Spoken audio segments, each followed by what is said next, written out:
Selamat Patak. Happy Friday. I am Sarah of Expat in Croatia. Welcome to 5 Question Friday. Every Friday at 5 o'clock Croatia time, I answer 5 questions about Croatia from people who have sent them in on Facebook, Instagram, Twitter, LinkedIn, expatinCroatia.com, email, my consulting sessions, Cam's consulting sessions, and people who jump out of a cake. So, I've got 5 great questions for you today, but before we get into the questions, I do have a few things I want to share with you. Hey, Lucia! Okay, so first, I'm kind of on holidays, kind of not really, working a little in the morning and then kind of doing my own thing in the afternoon. I've been on this big, massive house organization thing, and I'm really kind of loving it. So I've been doing that. I've also been getting back to some of my groups that I'm a part of here in Split. So I'm part of a writers group. We meet once a month. It's really the highlight of my month. I love doing it because I love to write, and I don't get enough time to write doing this job. And so this is like the one dedicated time I have every month where it's blocked out on my calendar so that nothing else interferes and I get to write. And I haven't been able to go for the last 4 months because I was out of town for 3 of them for work, and then the last one I was sick. And thankfully they did this new, someone was like, hey, let's do a supplement. And I was like, yay! So I got to go to writers group and see all my fellow writers. Some write poetry, one person's writing a book, another person writes a blog. And so we all kind of do different things, and it's a really nice community. So if you're a writer and you're in Split, I would highly recommend joining that. And also I moderate a book club. That's once a month on Wednesdays. And I really love that too. And I have had a few times that I haven't been able to do it. And so one of our members has taken over for me in my absence. So I got to go back to that this past week. And that was really nice.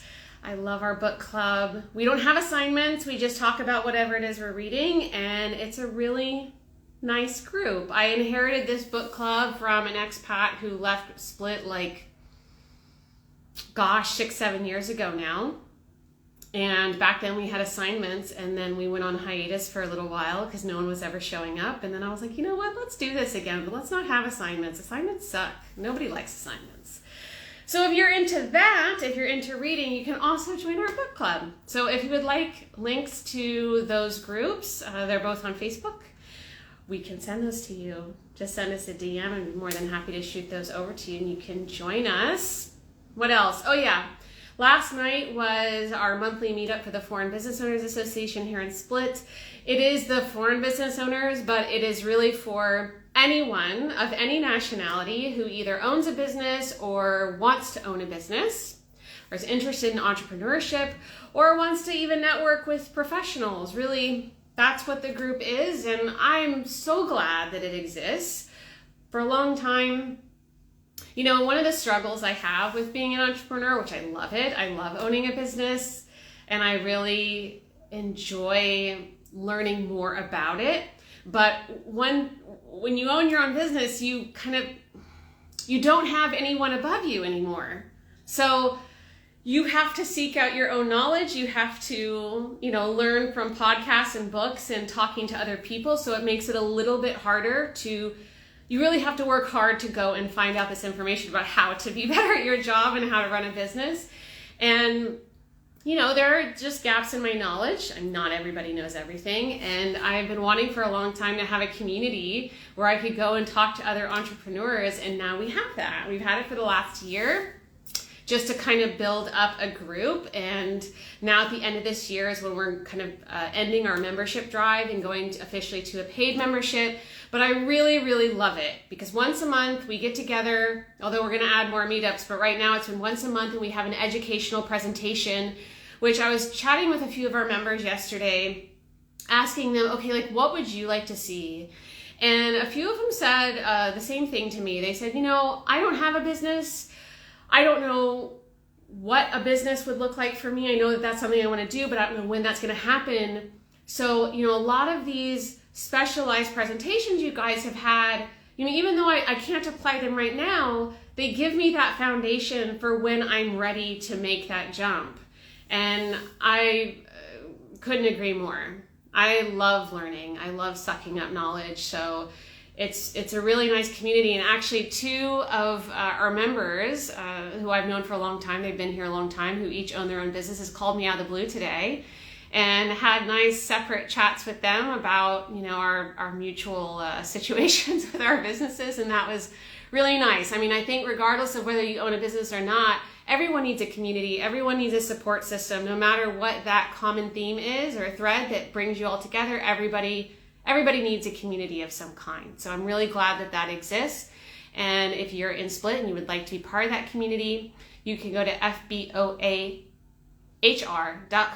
and see what it's all about. Our next meetup is actually our Christmas party on December 15th. So it should be super fun. What else? Oh yeah. So next Thursday is American Thanksgiving, which, where are my Americans at? Who's excited for Thanksgiving? Because I'm super jazzed. It's my favorite holiday of the year. I love it. And I have not been able to host Thanksgiving since 2019. And it's the first time doing Thanksgiving in my house, the house that I bought. And I'm really stoked. So I started cooking today. I made turkey stock and I roasted some butternut squash, which is going to turn into pie. And tomorrow I've got to do tart dough and pie dough, and I'm really looking forward to that. So what else? Oh yeah, tonight I'm going to Brig Hotel in Split. They're doing a wine, cheese, and jazz night. So I will be there. So if you're in Split tonight and you don't know what to do, go to Brig. I will be there. Say hi. And last but not least, something that has been happening more and more on my consulting sessions is people are saying, hey, I want to invest in Croatia. I want to open a business.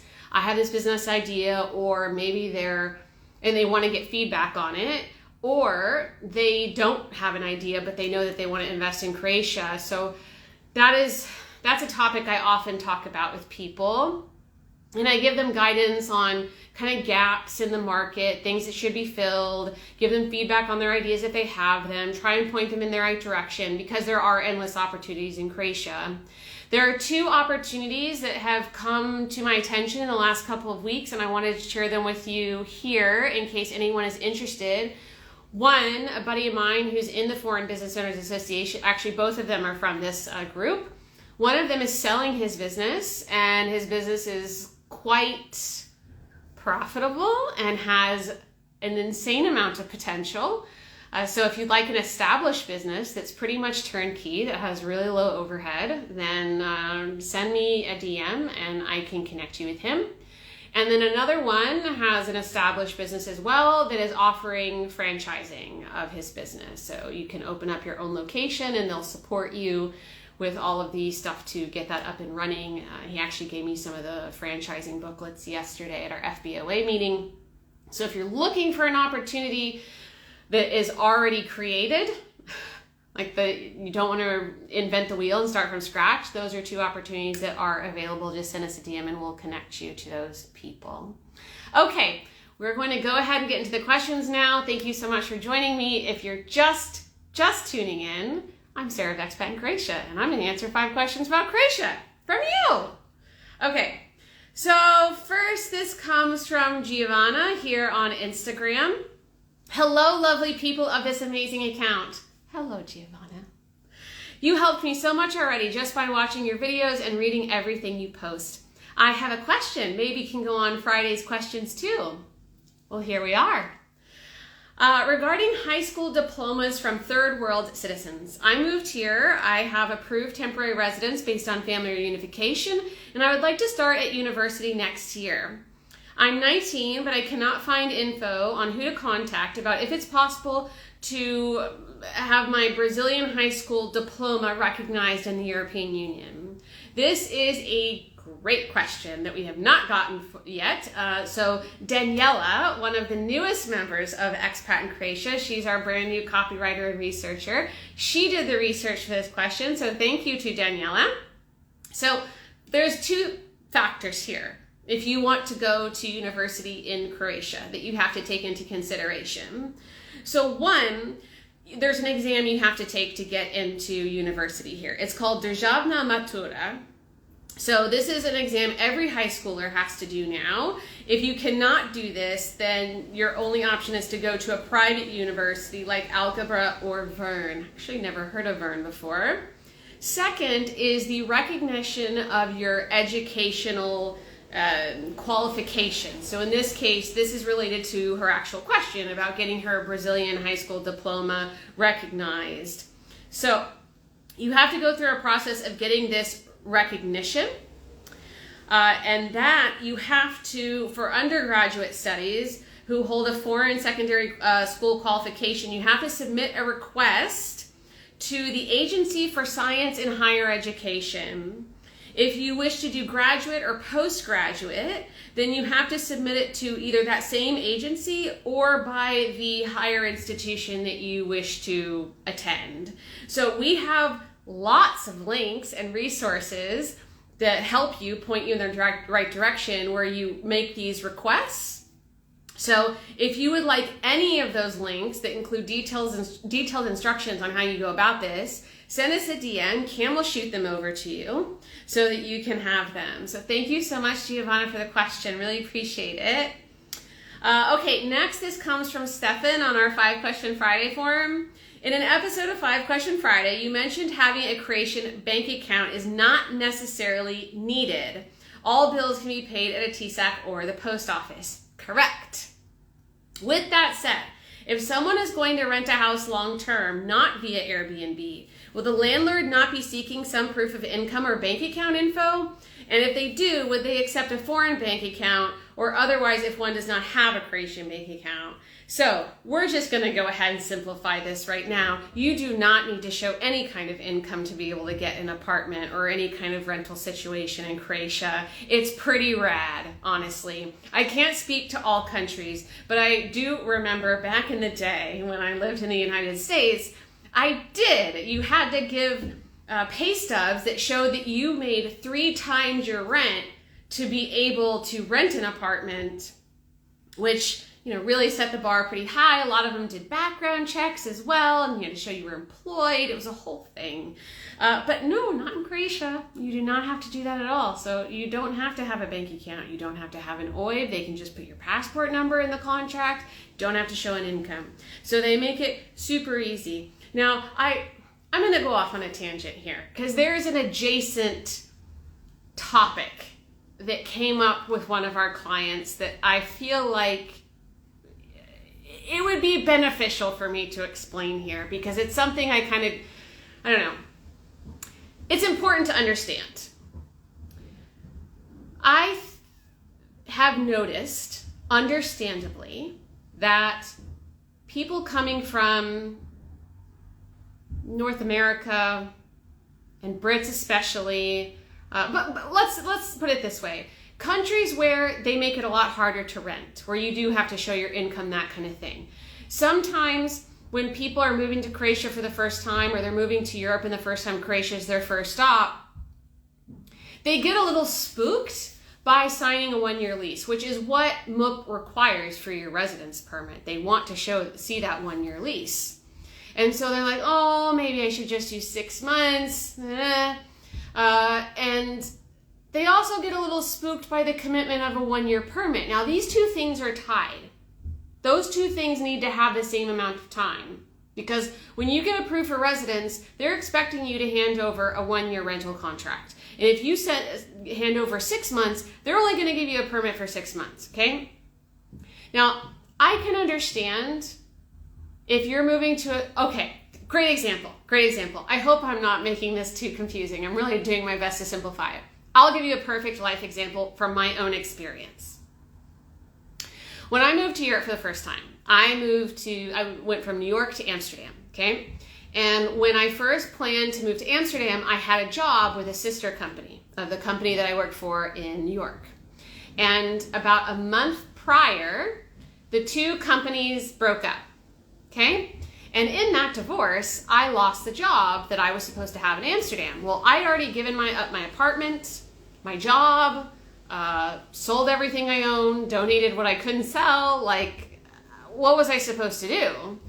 I was going. In my head, I was going. I didn't care. I was going to get to Amsterdam. I was going to figure it out, which is what I did. And I had lined up in an apartment, but I was really nervous about committing to something for too long of a period because of that same kind of fear. So I only booked an apartment for 6 weeks. And then once I got about 3 weeks into it, when I ended up finding a job, I went back to my roommate and she's like, look, I've already rented it out. You're going to have to find something else, which really stunk because I really liked that apartment. I liked that roommate.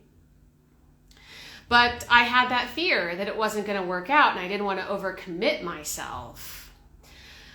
So I get why people are sometimes nervous about committing themselves in a foreign country when they don't completely understand the situation. Maybe they've never lived abroad before, maybe the first time they're living in Croatia, and they just don't know what to expect.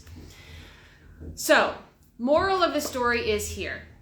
If you want to come and live in Croatia for a year and you have that hesitance, there's two things that are really important to understand, okay? One about the residence permit. Get it for a year. If you end up not staying a year, you can always cancel it. But if you only get a residence permit for 6 months, and then after 5 months, you're like, oh my God, we really love Croatia, we don't want to leave, you cannot extend it to a year. It doesn't work that way. You can always cancel a permit early, but you cannot extend a permit. So you get the year and then change your mind later if you need to, okay? And then in terms of the rental apartment, this is the second important thing I want to communicate. Just like how you don't need to have a rental some kind of income, you don't have to show income to get an apartment, you also are not charged a penalty if you need to cancel a contract. So like in the States, you would have to pay like 1 month's rent or something, sometimes even 2 months rent if you canceled your rental agreement before the end of the term. You don't have that here. What's standard is you just have to give 30 days notice and there's no penalty. You shouldn't even lose your deposit. It's all based on what's in your rental contract, obviously, but the standard is you just give 30 days notice. Now your landlord also has the right to cancel it with 30 days notice as well. But that's important to understand too. So commit to a year and then you can always cancel early, but it's much harder to extend. And given that most people are moving to areas that have housing shortages, like Split predominantly and Zagreb, like if you find a good apartment, hang on to that thing as long as you possibly can. Just don't shortchange yourself out of fear. And if you need some reassurance on this, if you're still not feeling right about it, reach out to us. We will be more than happy to calm you down about it, I assure you. So, tangent over. I hope that was helpful. Okay, did I actually answer her question? Yes, I did. So we have a few related posts about this. We have a post on renters' rights. We have a post if you are a landlord and want to rent out to people. We have a post on how to find an apartment, and if you are in the Split area and you'd like help finding an apartment, we have a team member who does that. So you can reach out to us about any of those things. And also, if you are still feeling like you need a little bit of an extra security, we can always hook you up with a lawyer who can review the rental contract for you so you know that you are not being taken advantage of. Hey, Kathy. Oh, thanks. I'm so glad I'm looking healthy because I looked like a ghost a couple of weeks ago when I was sick. Oh my goodness. I think a lot of people saw that video I did about being sick. I ran into somebody the other day and he was like, oh, you look healthy. I'm like, yeah, I recovered. But I was feeling pretty bad. I saw Tamara, one of our other newest team members, pop in while I was going on my tangent. So hi, Tamara. Okay, third question for today. This is an anonymous question, came in on email. I've been living in Zadar for 4 years, and my 8-year-old son goes to state school. He receives the funding for extra Croatian lessons, but he's still struggling. My main concern is the treatment he is receiving because it's not the same as his native Croatian classmates. doing tests and failing them, and also the teacher is telling the whole class each time what score he has achieved, which is pretty messed up. I added that part. It's beginning to affect him emotionally and socially. I can imagine. I would love some advice so that I can force a change, as surely he would be considered a child with special needs due to his language problems. Absolutely. Absolutely he has special needs. There's no doubt about that. Okay, so according to Article 65, Paragraph 3 of the Primary and Secondary Education Act, it lists the students with disabilities. Students with disabilities due to educational, social, economic, cultural, and linguistic factors. So her son has disabilities according to the law because he is bilingual. So based on this, foreign children who are not fluent in Croatian, they have a right to an individualization approach, like a personalized approach to their education. And as part of that, they're entitled to a couple different things. One, they're entitled to set a minimum of 70 hours of Croatian language instruction. And also they're not supposed to be graded. So what this teacher did was against the law and against moral code. I would put that as well, to publicly shame this 8-year-old child. That is not okay. So it's important that parents of foreign kids who are not fluent in Croatian understand what their rights are. So when you are enrolling your child into Croatian school for the very first time, they will be evaluated for their language skills. They're also evaluated on a variety of different fronts. They also do like a psychoanalysis. There's a committee of like 4 or 5 people from different specialties that they put together to do an evaluation of the child to see exactly what it is that they need. This test is divided into written and oral parts. And the committee is called Stručni Suradnici Škole. So they will conduct these tests. Now, the language hours are paid for by the state. They're not paid for you personally. We do have a guide on how to enroll your child into Croatian school, and we do have a large section in there about this additional Croatian language education. So if you would like that, send us a DM. We also have a guide on how to enroll your child in vrtić, which is kindergarten, as well. I want to note that, but I want to add something additionally here, because I've talked to a lot of parents with kids of varying ages, and the consensus seems to be the younger children have a much easier time learning Croatian and adapting in Croatian schools. The older kids have a lot more trouble with it. So for an older kid, at a minimum, most likely you'll want to consider some kind of additional outside tutoring to supplement the 70 hours of instruction that they're going to get within the school. But ultimately, you know your kid best. You know how well they learn. You know about their emotional and mental state. So it's just important to understand, to be on top of that so that they don't suffer. Because this is not the first case where I've seen a foreign child, suffer emotionally and mentally from the challenge of learning Croatian in these kinds of settings. So it's something definitely to pay attention to stay on top of, and don't hesitate if it's within your power to have supplemental learning implemented. I mean, a good friend of mine, her kids know like 4 languages already. So they became fluent very, very quickly. And not every child is like that. So yeah, it's got to be customized to the individual student. So like I said, we have a guide on kindergarten, a guide on primary school and high school, and then we also have a new post that was done this year by a woman. Actually, she's in my writers group, Dragana.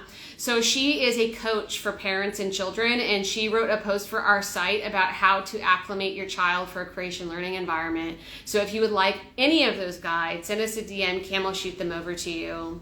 So I'm so glad that she asked this question. Okay, so next question. This is from Zmago here on Instagram. We had posted 2 or 3 weeks back a video about the differences between the winds Yugo and Buddha. And someone asked, what about mistral and tramontana? So in Croatia, there are 8 different winds. I did it again Friday afternoon. What can I say? Yugo and Buddha, those are the 2 biggest ones, the most important ones, the ones that have the biggest impact on people's daily lives here. But there are 6 other lesser winds. So 2 of them are tramontana and mistral. So tramontana is a cold, dry wind, similar to Buddha, but it's never strong or cold, and that usually happens during the summer. And then mistral is also a summer wind. It blows in from the west. On hot summer afternoons, it can help give relief to the heat. It can also be pretty strong. So I found that with mistral, like if you're going on a boat trip, this is the thing that's going to impact you the most. So I was on this pirate ship looking thing once, and oh my god, I was like hanging on for my dear life because we were all just getting so seasick on the return back to Split because the mistral was so heavy. So yeah, that's usually in the afternoons during the summer. And yes, it can cool down for sure, but if you're on a boat, if you're not on like a super stable boat, it can be a little rocky. So we have a post about Bora and Yugo, and then we also have a post that's only dedicated to Bora because there is this legend of the 3 Boras that happens in March. So we'll be sharing that again in March, but of course you can have it now if you would like. We do need to do a post on all the other winds. We'll have to get around to that. Krager Potamus, mistral is great for the wind sports on Brač Korčula. Absolutely. Kite surfing, wind surfing, for sure. All right, is this our last question? Yes, and this is my tangent question, guys. Okay, so at last month's Foreign Business Owners Association meeting, I met a woman from Canada, and she'd been following us for a while, and coincidentally, she told me that Cam, who you must all know by now, our consultant, she taught her folklore back in Canada, which is pretty neat, small world. Anyway, so when I met her, she asked me 2 questions. She asked me, what is the biggest challenge you've had with growing expat in Croatia, and what's been the best thing? So I'm going to answer one of those today, and the other one I'm going to answer next Friday. So the one I'm going to answer today is the biggest challenge of growing expat in Croatia. So we're going to have to go back in time for this one because it's been a common theme, but even though kind of the development of expat over the last 10 years has been very different, it's been a roller coaster. So I started the blog, only a blog, in 2013, okay? Actually, that's when we started the Instagram account too, was in 2013. And at the time, I was writing posts on my own. And then, I don't know how long after that it was, maybe a couple of years, I met some Croatian that was willing to help me, that I would, slip cash, and they would help me do research and stuff so that I could continue to write posts. And I just did this in my off time, okay?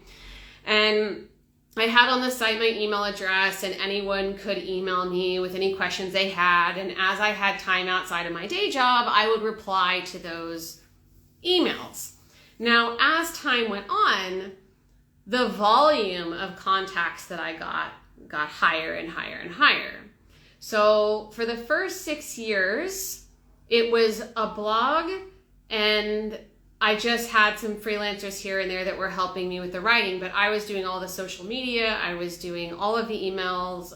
Basically, anyone who contacted us, they were always talking to me. And I, did all the management of the website and everything. I was doing all the publishing, everything. And then in 2018 is when I turned it into a company, but we didn't start even having anything for anyone to buy until fall of 2020. The first person who officially joined the team was Maria. That was in 2019. So she started helping me with content in 2019. But still, I was the only one doing intake, like still all the social media, all of the contacts on email, everything. The first person we hired to help with that was Terry. She came on in 2021. So that was like 8 years after the fact. So during that time, it was just me. And I had a day job and Croatia was getting more and more popular and the blog was starting to really gain a whole lot of traction. So I had to figure out a way. Like I remember on the I don't know how long this was and what year this was, but I know at a certain point I put on the contact page, like, look, I have a day job. This is just a side project for me. It may take 6 weeks or longer for me to get back to you, but I will get back to you. And I always did. I always replied to everybody. It just might take a bit of time. And I never, at that time, was not anticipating turning it into a business, so it wasn't really a concern of mine. I really did the best I could. But it got to a point, like around 2019, 2020, where I would come in on Monday, open up my Outlook, and I'd have 500 emails in there. And when I'd take a break at Christmas, I'd take like a 10-day break at Christmas. I'd come back January 2nd, and I'd have 1,500 emails in my inbox. That is an extraordinary amount, and I could never catch up. And I absolutely had to. So there were many nights where I just couldn't sleep because I was thinking about all the emails that I had to do outside of like my regular business that I had. And so I would climb out of bed at 10 o'clock at night, go into my office, and I would work till 5 o'clock in the morning, 6 o'clock in the morning until the sun came up. Just to try and get my emails down. And it was really tough. It was really, really tough. I really worked like an animal. Not to say that I don't work like an animal now, it's just different.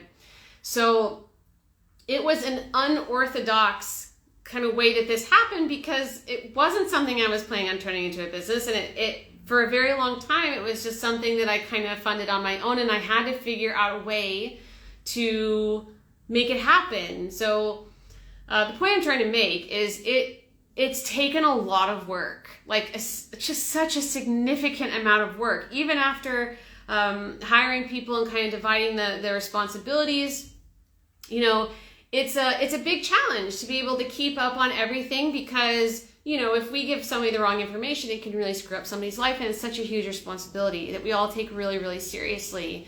And to be able to maintain that level is a lot of work. It really, really is. So I think that's been the biggest challenge is the volume of work, the volume of knowledge that we have to consume on a daily basis, the number of things that we have to manage. It's a lot of moving pieces.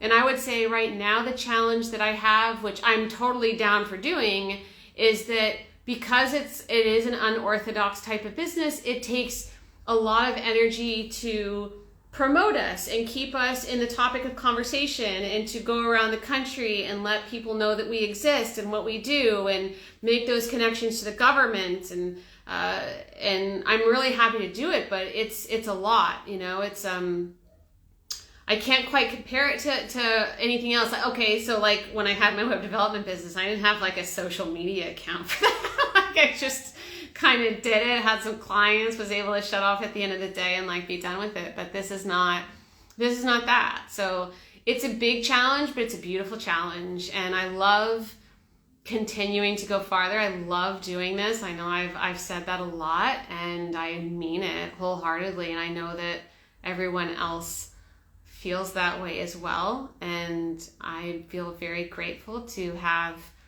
met people along the way who love doing this as much as I do. So yeah, that's it. That's the biggest challenge. So I want to thank her for asking that because no one had ever asked me that before. So that was a new question for me. So next week, I'm going to answer her other question, which was, what is the best thing about building Expat in Croatia? So I hope you'll tune in for that answer. Comment from Krager Potamus, fellow founder here. It is so hard, but also so rewarding. Absolutely. I could not have said it better myself. Yes. So that's it, guys, for this week's 5-Question Friday. If you have a question, send them over to us, and you might see it answered here on a future episode. So I will be here next Friday, as always, to answer 5 more questions. And like I said, tonight, if you're in Split looking for something to do, I will be over at Hotel Brig with some friends of mine, eating cheese and drinking wine and listening to some kind of jazz music. So I hope that you have a wonderful holiday and, oh, sorry, that's not what I meant. Wonderful weekend, but also to all the Americans out there, Happy Thanksgiving! Yay! I'll be posting some stuff on my stories about Thanksgiving, so I hope that doesn't annoy everyone. But I love it. Okay, that's it. Thank you so much. Vidimo se. Ciao.